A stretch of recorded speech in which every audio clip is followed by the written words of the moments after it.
got Twinkies, we'll play on some grass and dirt. But turn down the volume on Dick and Bird. Fuck Dick and Bird! Fuck Dick and Bird! St. Paul admitting the law and life, and hitting rock bottom, drugs in the ex-wife. Fuck Dick and Bird! Fuck Dick and Bird! Fuck Dick and Bird! Fuck Dick and Bird! Fuck shit. Hello and welcome to this thing we call Minnesota Foul Play-by-Play, a special for the ladies edition of Minnesota Foul Play-by-Play, celebrating the ladies in women's sports. I'm Anthony Variano, your host. I'm joined by the brothers Haas, Michael and Bradley. Mike, how's your bod? Where were you yesterday, man? I got stuck working late, and then there's a bar right across from where I work, so I decided to go have a drink. Oh, so you blew us off to get drunk after work. All right, I see how it is. Bradley, thank you for joining me yesterday to discuss, how great the Minnesota Wild are in shootouts, etc. You can check that out at gogonzojournal.substack.com. Bradley, how you doing? This is where the dedication needs to come in. I'm stuck in a severe blizzard watching high school basketball, and I still have time to find my way to get on to make this stuff. Yeah, and he did while he was in Billings at the divisionals, where the Red Devils took second. To my defense, I have complained about the 5:15 start time before, and if memory serves me correct, we had to postpone one because Tony's got a date. Oh, yeah, which I thought was going really well, and then I got that text today. I think we're on different pages, and I'm just like, Jesus Christ, what was all the signals you were sending me the other day? Yeah, but you know what? What's that? What page is she on then? What? Oh, I met on Facebook actually. No, what page is she on? back pages. Oh, back pages? I really like this girl too, and it's a bummer, but I got a great workout in. I went for a swim, did 500 yards in 30 minutes, and burned 420 calories, 420, and went and got myself a wonderful flatbread pizza. Spent about $100 on booze and $100 on records, and there's no hole that the McCoys can't fill. So I'm a relatively happy man right now, all things considered. That is right. That's why you take the advice that I sent you in that meme that I sent to everybody the other day. Meme. They're memes. Oh, It's like the third time you said this. We're showing our age a little bit here, folks, but I promise you, we are allies of women's sports, as indicated by my checking account. I used to be a season ticket holder for the Minnesota Lynx, but I bought the cheapest ticket basically in the lower level and then just moved down to the front row basically before you get to the courtside section. And I said, well, that's not very indicative of the support that I want to give the ladies. So I upgraded this year to a courtside club ticket. I'll be a row behind the Lynx all season, which will be great content for our TikTok at Minnesota Foul Play-by-Play. I'll be at all but I think 3 games this year, depending on what baseball games Michael and I decide to go see on our annual road trip, which you can also find on TikTok while we're attending those. So we're here to talk about the Mujeres March Madness. Hey, before we start this off, Tony. All right. How about let's give a big shout out to Riho last night, huh? Riho, yeah, she lost, but she was great as usual. It was my favorite match of the night, except for the tag team battle royale with Orange Cassidy. I should have saw that coming. They weren't on the card, but then Orange Cassidy and Danhausen filled in for Best Friends, and they're basically been best friends with the Acclaimed, and they've been pushing that storyline. So I should have saw that coming, but it was we kind of threw that episode together. I hope everybody enjoyed it. We did some great stuff on the Wild though, and their shootout winning ways. So check that out. I've got a quick blurb to tie baseball to wrestling, and then we'll move into women's sports. All right. Read a great article on the juice balls last year. This guy was comparing. He's like, "Yeah, Major League Baseball has just turned into the fucking WWE. They're gonna freaking give the balls you can fucking hit a mile every Sunday game." And then it was funny that there's a lot of speculation when Judge was making the race to break the record, Right. or like the record we all recognize, Maris's record. Well, no, I think this one should have an asterisk by it too. If they're pitching him juice balls, it's like he's got an advantage then. Yeah. Well, I mean, but it's for another discussion. They've been changing the ball, the literal production of the ball changes on a year-to-year basis. That's the thing. It's like they don't have. No, I understand. It's really fucked up though. It's really fucked up if there's 3 different balls and the dead balls are being used at Target Field, and then Yankee Stadium is getting a juice ball. It don't matter when you play in Yankee Stadium what ball you play with.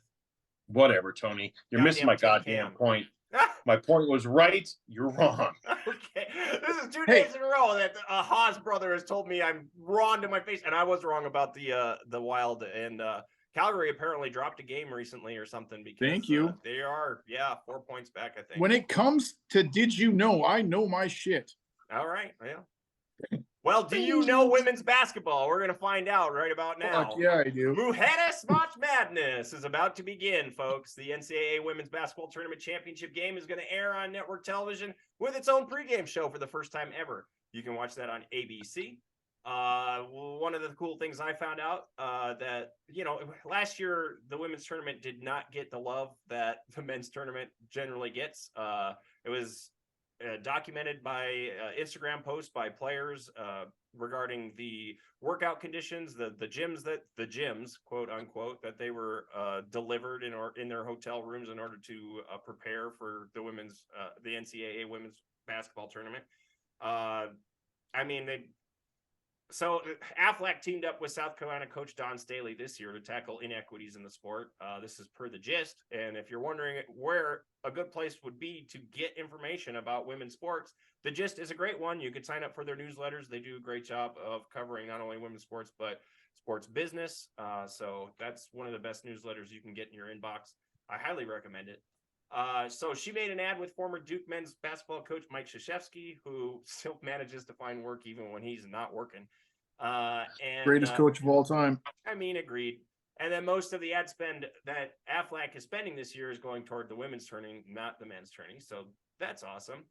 So can I just say this? Like, definitely, I think the playing conditions, the locker rooms. I mean, you shouldn't be. Well, they didn't even have March Madness on the floor when they were playing the games last year. No, fair enough, because of licensing shit and making money. That's so stupid. I agree. Here's the thing, though. As if the women can't be mad. No, they should be. They should be mad about all of that stuff. What I'm saying is why the average fan doesn't turn in possibly is because of the competition factor.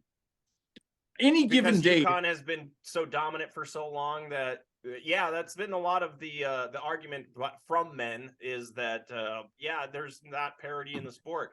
Even now, South Carolina is undefeated. So it seems. Can you name me the lowest seed to ever win the women's national championship? I couldn't. No. If you had to take a guess, what do you think it would be? A 4? No, a 3 twice. Wow. Like, that's what I'm saying is, like, don't get me wrong. Like, I'm going to tune in. I'm tuning in for one and one only player, Caitlin Clark from Iowa. Like, she could have a Steph Curry. She could have a Steph Curry tournament and get them to the Final Four. Yeah. That's what I'm saying. Like, your 15s versus your 2s, your 16s, like, shit, even the 8s and 7s. Yeah. I mean, it seems like if you pick the favorite, you're going to be all right. There's just, are there fewer athletes to go around to make the sport competitive? Is that the case? No, I would argue against that. This is like turning into our legal thing. I'm saying it's all connected on. You wonder why the best always go to like UConn or now South Carolina. Yeah, it's because they're the only ones getting any coverage. Right. So if I'm the best athlete in my sport, I'm going to go to the one team where I might get some recognition. I was going to pose the NIL question. money. Yeah, I was going to pose the question to you. It's nice that they're airing the championship game. Is that the only one? No, I mean they'll air the tournament games. I don't know what channel. I'm sure I'll Every find out. game, like Yeah. the men's. Yeah, just like the men's, but I mean, I'm sure it won't be on like True TV. It won't be on 4 different channels simultaneously, I imagine. We could do a quick check on that, but yeah, they have to be broadcasted. I'm assuming ESPN Plus will have a bunch of them on there if that's what it comes down to. Well, no, but I don't know that all of them are going to be on network television. It's probably going to be a streaming service of some sort. Well, because correct me if I'm wrong, it's only been, and I would say 10 years since they've put every game on TV for the men's, right? I mean, before it was just on CBS and maybe one other channel where you got like the main games. Yeah, it looks like ESPN has taken the bulk of the women's games and broadcasting them. So, because for an average fan, like I would consider myself, like college basketball, I don't follow men's or women's. Me neither. But if I'm at Zion, if I'm at a pub, just like with the men's tournament coming on, and they'll play like the garbage play-in game. Yeah, I'll watch that because it's on the TV. Yeah, I would watch the play-in women's game. Like if it was on the TV, it wouldn't matter to me. It's bet on it, then you'll watch it. Yeah, that's well, no, true. but that's the thing, though, is a lot of these women's games aren't even bettable. Like if you tried to bet on the Whitecaps game, you couldn't. There's just nobody else betting on it. So a lot of these games will go without, and like you say, a lot of these games aren't competitive, so they won't get bettors in the first place. No, you have to me, and I think this is the problem why I think women's sports will always struggle. It's no fault of their own. It's you have to go out of your way to like be a fan for them. Yeah, they're just not on regular cable or anything like that. I used to have to watch the Whitecaps on Twitch and Twitter. No, that was exactly. just like 2 years ago. It's like until they make it available, like men's sports, it's going to be tough for them to catch up, just because you got to be out there. People got to be able to see what you're doing. And it's got to be easily accessible because, yeah, I mean, if you're going to reach, especially an aging population, that's the thing is most older folks don't really know how to find these games on streaming. They still rely on their basic cable packages to provide that, their entertainment. I've got North Dakota locals, and they have one of the best stations ever called Beck Sports, and it shows North Dakota local. What's funny is the only sports I watch though are the girls' sports. I watch the girls' basketball and like volleyball, mainly because I know one of the kids on it, which, I mean, that's a sad thing. You take the beauty of women out of it, they are fun to watch in sports if you actually watch them. I mean, they are hockey. I would have thought that hockey would have been the shittiest thing to ever watch women play. Oh no, it's so much faster. The ice opens up because there's no physicality, there's no checking allowed. So it's unreal. Smaller, faster skaters can survive in the sport longer. I've got here's the tournament schedule according to the NCAA.com website. Only games that have been determined with a network attached are the Final Four games. So ESPN will air the 2 semifinal games, and the ABC will air the championship game. All the games prior to that are to be announced. So now that's doing a disservice. That's bullshit. Because weren't they already on ESPN, those games? Yeah, well, almost all of the conference tournament games you can find on ESPN or ESPN Plus. I mean, that's what I find ridiculous. You're what, a week or two out from this? Well, Sunday's championship Sunday. So all those conference championships will be decided by the end of this week. It's a little ridiculous. I agree. Like I said, South Carolina's undefeated, but otherwise it's pretty open.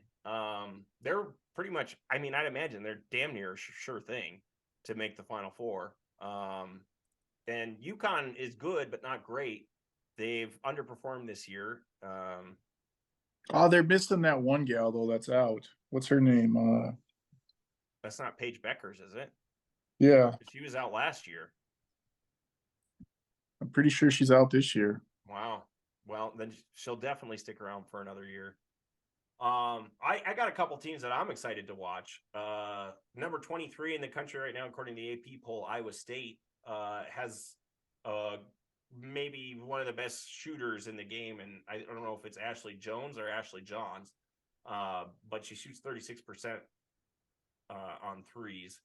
And number 19 UCLA would be a team that I would keep an eye on. These are, anybody in the top 25 you got to figure is going to be like a 4 or 5 seed. So these are basically Cinderellas in the terms of the competitiveness of the tournament. Yeah. They've got Charisma Osborne, who is like one of the best perimeter defenders in the game. So those are the two Cinderellas that I like to see make a long run. I've looked at over Stanford and Iowa and Maryland. They all seem like they have the pieces to make a long run in the tournament. But and Iowa's Caitlin Clark, like the way she plays, got a great center too. Out of control though. To see it, like her ball handling skills are all. I mean, I hate to say this because she plays like a guy, man. Like, well, they play basically the same game now with as many threes as everybody shoots. So, and I mean she's shooting the logo threes and stuff. Like, it's right. Yeah, no, the range is comparable. Absolutely. I'm rooting for Adriana Smith with the Maine Black Bears. Know nothing about them, but that's the team I'm rooting for this year. Okay. The question is, which ball are they going to play with, a men's or a women's? We did cover this in a foul play-by-play episode. If you don't know, there's a difference. There's a Minnesota foul play-by-play where we focus on Minnesota sports and provide colorful commentary on Minnesota sports. And then there's foul play-by-play where I pit these two brothers against each other in a game called Opening Arguments, and they get to argue, and I get to play judge.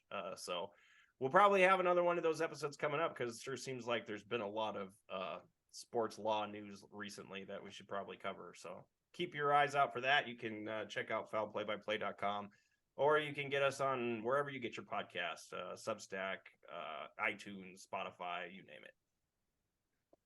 No, this girl is a stud. She's averaging 17.8 points a game, 3.5 assists, 50% shooting percentage. Who's this? 9.6 rebounds a game, over 1 steal a game. This is that Adriana Smith for the Maine Black Bears. And she's a guard? A stud. She's a forward. Okay. I was going to say, if you're averaging 9 rebounds as a guard, my God, that's ridiculous. Well, let's transition into a preview of the WNBA draft, shall we? We're just going to skip over the mixer? No, that's where I'm going to start from. As I went to the mixer and we had a chance I went to the Minnesota Lynx winter mixer for season ticket holders on Thursday of last week, and no, Monday of this week. It was changed due to a snowstorm, and then we got an ice storm. So yeah, they're living in Minnesota. Were my eyes tricking me when I watched that winter mixer? Did I see a silver fox there that was related to you? I don't think so. Nobody out here nobody related to me lives out here, except my aunt up in Maple Grove. Was your dad there? No. Look at the TikTok video that you made. All right, I will. I swear to God, that was Rocco right in front of you. Like the head. Just by looking at the back of his head? Yeah, I was like, shit, Rocco went to this, man? Like, lucky. Well, Coach Cheryl Reeve is my neighbor. She lives just down the street this way, about a mile in the much nicer houses outside of Harrison neighborhood on the other side, or nearer to Theo Worth Park.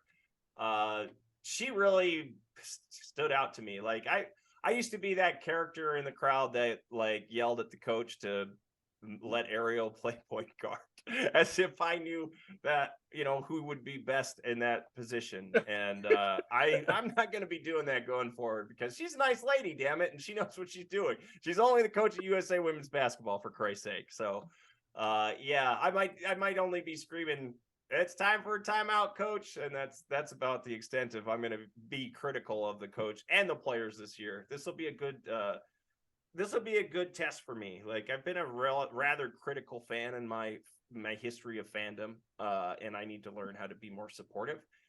So that'll be an interesting test this year. How many times in the last few years have you divorced the Vikings? I mean, well, I Or gave the him 5 Twins. years. I gave him the length of Kirk Cousins' contract. So I gave him 5 years, and I said I was going to be done with them, but they keep extending him. So you were done at the Hilton, man, after the I know. game. You still got my Chuck Foreman hat. I'm going to need that back. Anyway, back to the Lynx mixer for season ticket holders. What I love about Cheryl Reeve as our coach, our team is not stacked by any means this year. We lost Sylvia Fowles to retirement. She was an all-star last year. As of this time last year, she was ranked the 4th best player in the league, which is crazy after playing in her 15th season. She averaged 14.4 points and 9.8 rebounds per game. And she dunked in the damn all-star game, for Christ's sake. Yeah, we got Nafisa Collier back, but go ahead. Yeah, you're probably not stacked if you got the number 2 pick in the draft. Well, yeah, there was a lot more we tried to do in free agency. Like we had, and if you look at our TikTok video that I posted, Cheryl Reeve had discussions with Breanna Stewart, who basically had a list of 3 teams she was willing to go to: Seattle, New York, and Minnesota. And why would Minnesota be one of those teams? It's because we've got the best coach in the game and the best fans in the game. And that's what Cheryl says in the answer she provided in the TikTok video. Summertime in Minneapolis, you can't beat it. It's pretty good. Yeah, and that's the one thing we got going for us, is at least they're not playing in winter like the Timberwolves do, because nobody wants to live in this goddamn city in the wintertime. They'll take less to go somewhere that has better weather. But yeah, no, Cheryl Reeve said, she's like, there's no reason for these free agents of that caliber to be talking with us, except for the fact that we have such a great fan base. We have the largest season ticket holder fan base in the league. So that's interesting, nice, right? Yeah. Well, I mean, we've won a bunch of championships, and we've had a history of success, and we do a lot. A dynasty. So yeah, Cheryl's done so much with so little too. Like, we were still competitive in just about every game we played last year, despite not having the pieces to do so. Like I said, Nafisa Collier was out because she gave birth to a beautiful baby girl. She'll be back this year and at 100%. And she was also at that mixer, and she was delightful. Just, I mean, that's the thing you get from Cheryl, is you don't get this from her on the court, but when she shows up for these mixers, she is hilarious. Like, she is a character. I can see why people want to play for her. And she even made a joke about how Nafisa has never had any taken any qualms with anything that she's told her to do. She's like, I'm sure it's coming, probably in year 6, she says. I couldn't help but laugh out loud at her multiple times at that mixer. It was hilarious. But another thing I love about her is she also demands her players play defense. And that's the one thing that I miss about the NBA, is that it doesn't seem like anybody's out there really trying to play defense, except for maybe the Miami Heat, who I haven't really seen play this year. But judging from their numbers, they like to, bring you down into the muck and beat you at the free throw line. So you got to do. No, she sounds like one of my favorite Twins coaches of all time, Gardy. Yeah, I mean, hard ass, won a defense, but he did some of the funniest shit I've ever seen a manager do. Like bunts with the bases loaded. One of my favorite things of all time. The man was willing to bunt with the bases loaded. Oh my God, beautiful play. Back to her. That's who you were reminding me of with how you describe her. Well, I mean, it's going to be tough for us this year. We did an episode already this year. Are we tanking for Paige Beckers? And now it seems like Paige Beckers will stick around for another year. She probably makes more money in NIL at UConn than she will in her first year deal in the WNBA anyways. And until that's rectified, really, I don't think I was about to ask, the last question I wanted to ask. I mean, is it even enticing to tank for, a player like that? And we ran out of time, but and also that would have killed the mood. So I'm glad they didn't call on me. all these season ticket holders are very excited about the season. Are we tanking for Paige Beckers this year? Because Yeah. I wouldn't mind if you did. But I mean, there's something to be said for having a local hero play for your hometown team too. I mean, we've had that for the Vikings with Adam Thielen, and that's really been enjoyable. Who knows if that'll continue? We also discussed that yesterday in our podcast, so check that out. But yeah, we've got 2 draft picks, both of them very high. We've got the number 2 and the number 12 this upcoming WNBA draft, which will be after the women's college basketball tournament in March. I'm pretty sure it's at the end of March. Who will they target? M.A. Volpel, I think is how you pronounce his name, of ESPN, has the Lynx taking Maryland guard Diamond Miller. It fills an immediate need. We have had problems filling that role for a long time, even though we had the rookie of the year at guard and let her walk. Dangerfield, Crystal Dangerfield. And she's caught on, I believe, in Dallas now. She's been with 4 teams since then. So it's not like being rookie of the year actually secures you anything. It seems like Diamond Miller is a great transition player from what Volpel writes, and which is another thing the Lynx lack. We are not a Do you know what pace team. What it does secure you, being the number 1 pick, is an off-season overseas playing basketball to make more money. Yeah, I mean, everyone does that, though. Absolutely everyone in the league has to do that in order. Didn't we talk about that, how that's bullshit too? That's the matter of just, first of all right, here are the problems with the WNBA as it exists right now and has existed for probably the last 5 years. They're probably a good 3 years overdue for expansion. They need to add 2 teams because there are so many great players who get drafted who don't end up on rosters because there aren't enough roster spots in the WNBA for them to hold on. And then, of course, they end up playing overseas and find out, damn, I can make a hell of a lot more money doing this. Why the hell would I even bother with the WNBA? And that's one of the things in the last collective bargaining agreement they had to alter, because a lot of players, like even Breanna Stewart, would postpone the start of their WNBA season in order to complete their seasons overseas because that's where they were making the most money. And now you have to prioritize the WNBA. You have to be back by a certain date and with your team at a certain date, or else you get penalized, probably with a fine, I imagine. But yeah, this is all issues that, as a result, like you say, is a lack of exposure for the WNBA. Finally, you can see a lot of their games on ESPN. Actually, the League Pass is a great deal.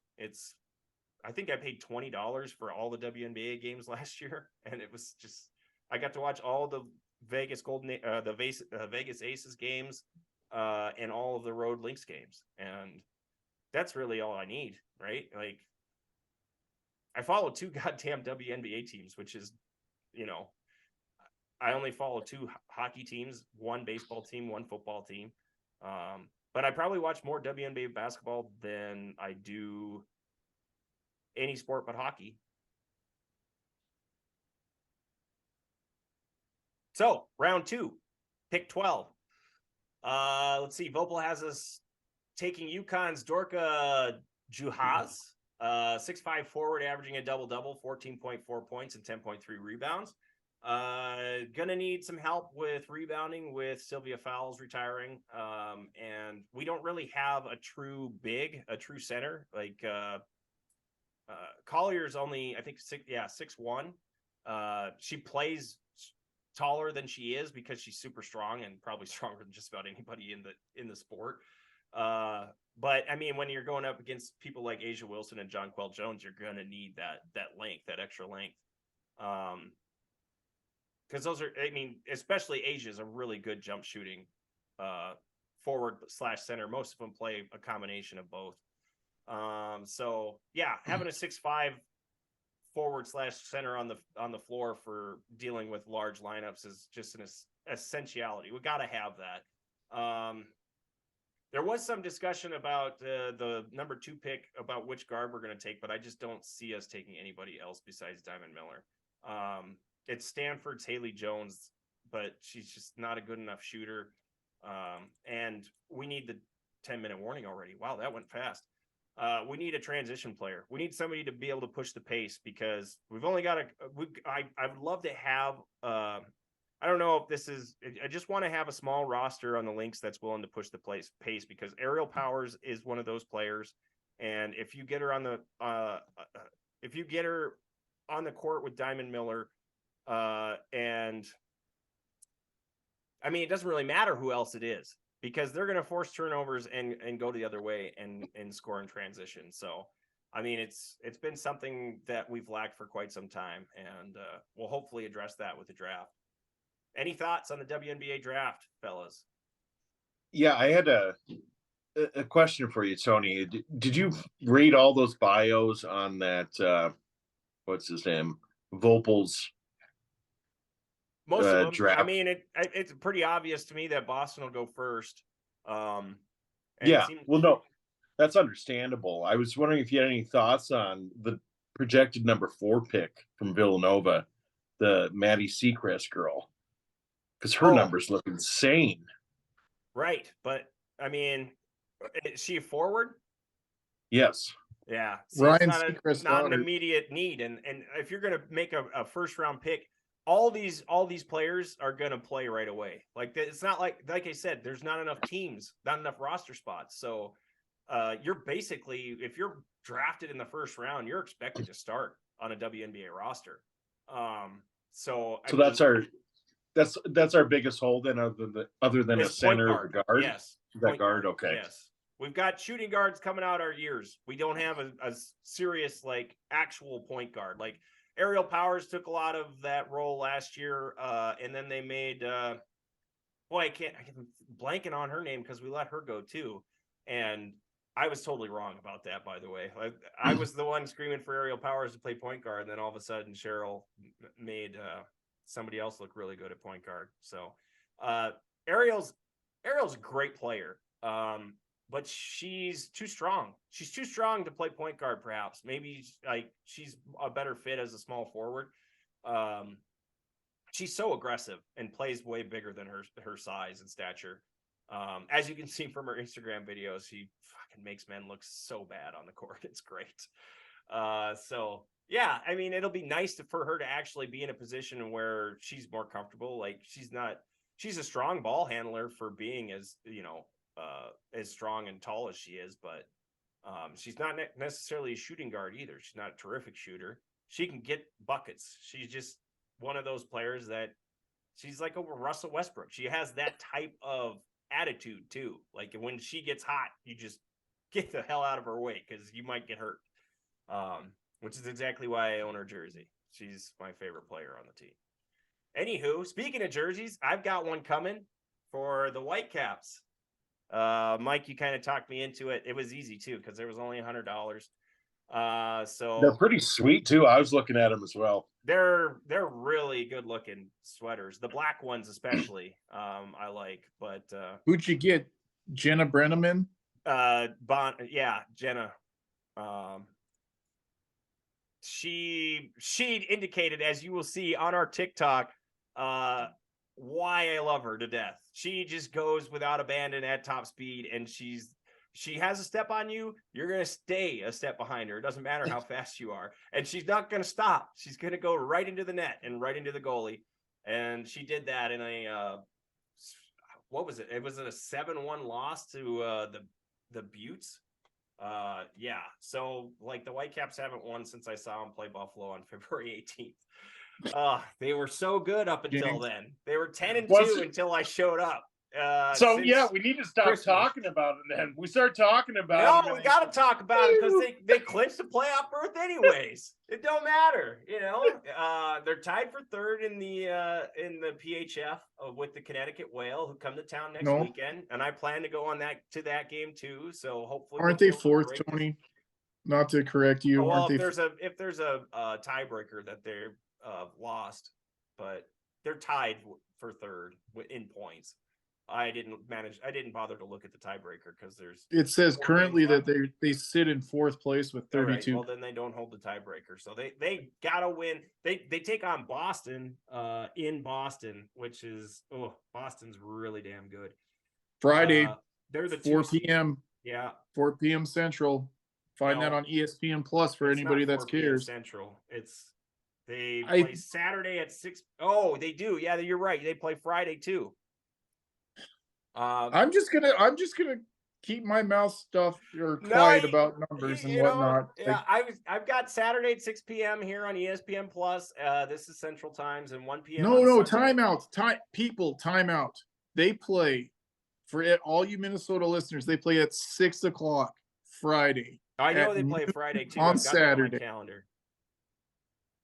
ESPN Plus is where you can find them. And then after they play Boston, they're at home to finish out the season against the Connecticut Whale. You can watch Saturday at 6 p.m., Sunday at noon Central Time. This is the most interesting thing that came out of the PHF, though, in the past week, is the Professional Women's Hockey Players Association have formed a union and are negotiating a collective bargaining agreement for a new league. Per Haley Salvin on Twitter, as shared by the GIST newsletter. Like I said, they're really good about sending you the pertinent info about women's sports, so go out and subscribe to the GIST. This is huge because many of the top women's hockey players have refused to play for the PHF due to low salaries, poor travel arrangement, and lack of health insurance. This is only going to be, and this is despite it just announced in December that the PHF salary cap would double for the 23-24 season from $750,000 to $1.5 million, which is a 900% growth since 2021. Nobody's going to, you see 900% growth. That's fantastic. But when you start at a really low number, it still makes it difficult for players, especially, and the players who have held out are generally like your national team players from Canada and United States. So the best players in the world who can do without it, and are going to be severely underpaid for playing for the PHF. That's like the budget for some of the farm leagues in Minnesota. The farm league baseball. I know but I mean, the growth. You gotta consider the growth. We're only you got to start somewhere. No, I get 900% growth in 2 years, 2021. That's incredible. So things are improving, and actually, if there's a competing league, I think it's actually great for the PHF. Even if PHF ends up being like a minor league for the whatever they want to call this, the PWHPA, I don't know. But yeah, it would be, and I would think it'd be even better if you've got like a competing league where both the two top teams meet at the end of the year after winning a pennant and battle for a championship. That's what I'd like to see. No. Also, it allows you to increase your reach globally because I think they've got plans, like I said, to play in China. So they feel like there's a lot of money to be there. 2-minute warning. No, and I think just to reiterate what I think Brad said it earlier, I think hockey is the best sport for both men and women. Like if you actually just love hockey, give me a break. You should be watching women's hockey then too, because God damn, they put on a good product or put out a good product. Like, and I think basketball would be the next one because those, with the move out to the perimeter and the less dunks, fewer dunks, fewer blocks, less physicality in the paint. It seems like they're playing the exact same game nowadays. I would disagree though on the basketball. Women's college softball. Awesome. Oh, that's going to be the next biggest growing sport. It absolutely is. That is so fun to watch. Those girls love being there too, and they are. No, those good softballs. Good softball is as good as good baseball on any day of the week. It's faster. It's way faster. Bases are closer together. The fucking diamond's so small. It looks scary as hell. Frankly, they play on a little kid's field. Yeah. Yeah. Imagine being a fucking third baseman or first baseman. Yeah, no way. No thank Fuck you, man. I'm not doing that shit. Taking That's why they wear cages. That's why they wear cages, so they don't end up breaking their jaws and their noses. I don't know. Some of those athletes just surprise the shit out of me. I mean, you have no reaction time. They make fucking plays like it's in the backyard. They're fucking good. Anywho, would like to thank you for joining us for this ladies-only edition of Minnesota Foul Play-by-Play. I'm your host, Anthony Variano. Thank you to both of my co-hosts, Bradley Haas, Michael Haas. And if you'd like more of us, you can catch us on YouTube at Minnesota Foul Play-by-Play, on TikTok at Minnesota Foul Play-by-Play, and at foulplaybyplay.com. Also, you can check out our Substack, gogonzojournal.substack.com, and find us on wherever you get your podcasts. That'll do it for I'm on us. Tinder. And Down with the Bradley's on patriarchy. Tinder. All right. Thank you, boys. Thanks, moms. Love you.